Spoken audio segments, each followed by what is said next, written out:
Colossenses capítulo 3, versículos 6 e 7. Pelas quais coisas vem a ira de Deus sobre os filhos da desobediência, nas quais também em outro tempo andastes, quando vivieis nelas. Pelas quais coisas? O escritor se reporta a todo tipo de prostituição, seja ela sexual, moral ou espiritual. Isso quando se pratica de forma a ser reprovada pela palavra de Deus.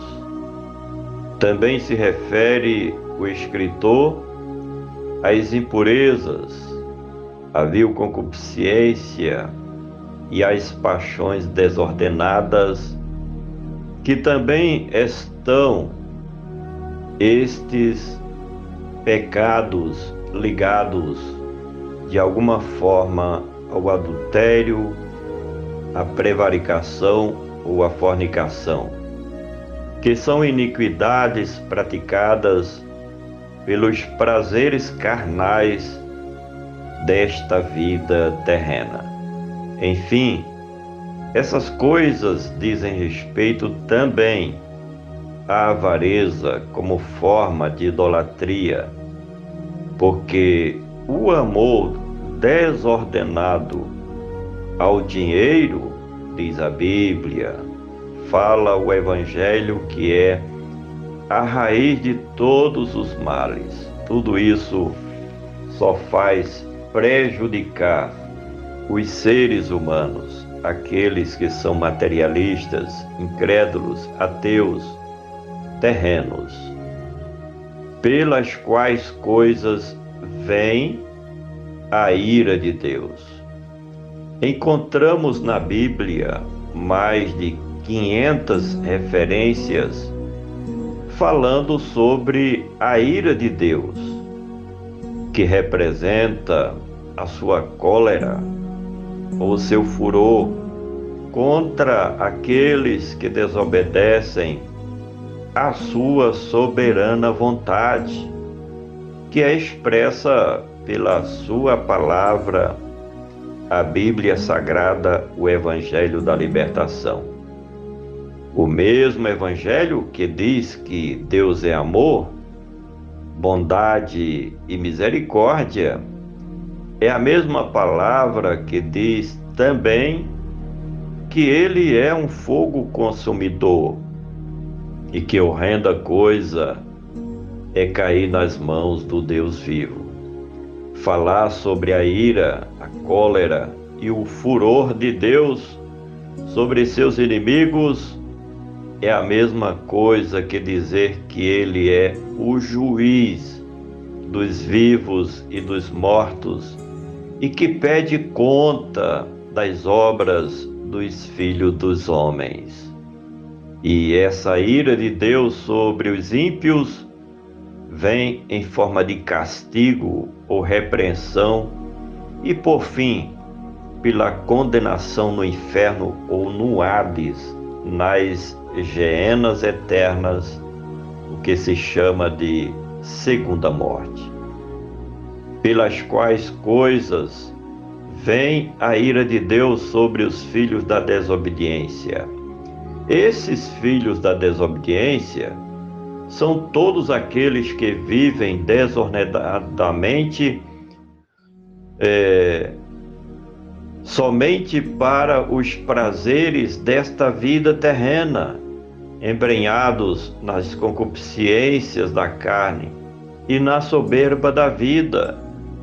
O Evangelho fala sobre estes filhos da desobediência como sendo os ímpios, os incrédulos, os ateus, os que vivem alienados dos mandamentos do Senhor, e todos aqueles que rejeitam a Cristo Jesus como Senhor e Salvador.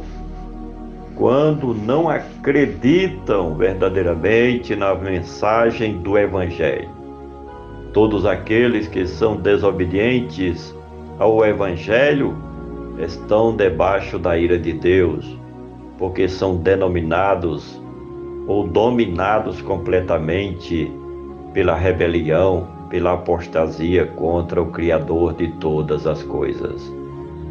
Pelas quais coisas vem a ira de Deus sobre os filhos da desobediência, nas quais também o escritor mostra aos seguidores de Cristo na cidade de Colossos que antes de se converterem ao verdadeiro cristianismo, eles também viviam no mundo como filhos da desobediência, como os incrédulos também vivem.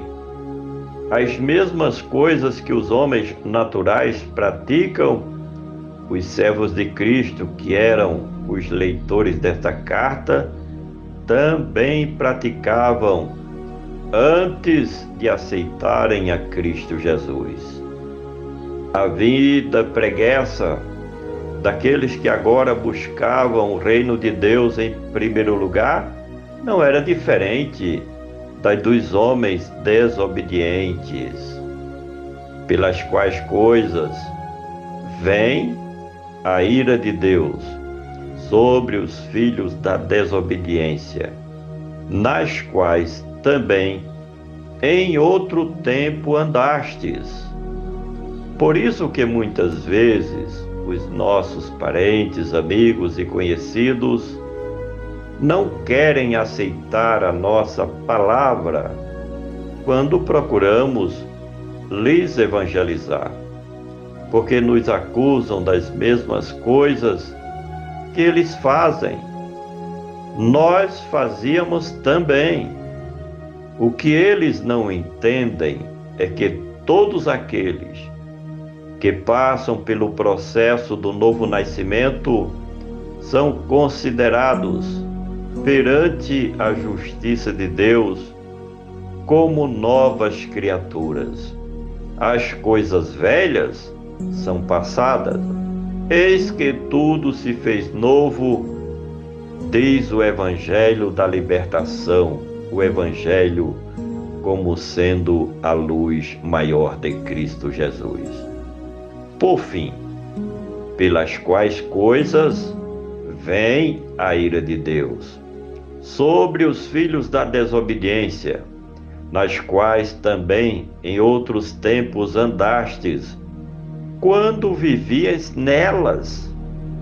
Este quando se refere ao tempo da ignorância, de quando os seguidores do reino dos céus ainda estavam na velha vida, buscando satisfazer apenas aos prazeres da carne.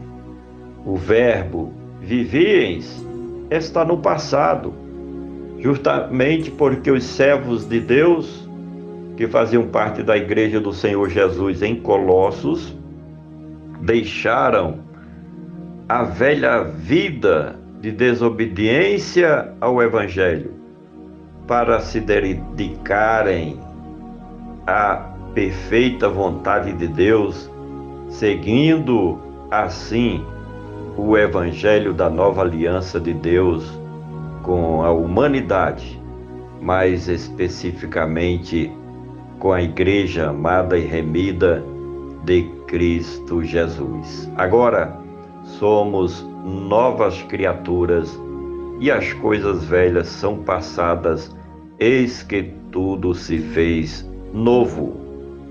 Por gentileza, compartilha este comentário. Vamos juntos semear a palavra do nosso Deus.